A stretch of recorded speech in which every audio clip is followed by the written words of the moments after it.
మొదటిసారి స్వామివారికి పులిహోర ప్రసాదంగా తీసుకెళ్ళడం. నాకు ఎంత కొలతలు తీసుకోవాలో తెలీదనమాట. చింతపండు, కారం, ఉప్పు అందాజు తెలీదనమాట. సో, ఇక్కడ ఎంత ఎన్నో అర్థం కాక తడబడుతున్నాను ఎంత వేయాలనేసి. ఫస్ట్ కొంచెం తీసుకున్నాను. తర్వాత డౌట్ వచ్చి ఇంకొంచెం చింతపండు యాడ్ చేశాను. ఇక్కడ శనగపప్పు నానబెడుతున్నాననమాట.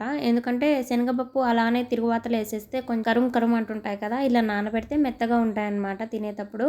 తర్వాత ఇండ్లు వాకిలి అంతా క్లీన్ చేసుకునేసరికి ఇవన్నీ బాగా నానిపోయాయి. ఇంకా ప్రెషర్ కుక్కర్‌లో రైస్ పెట్టేశాననమాట.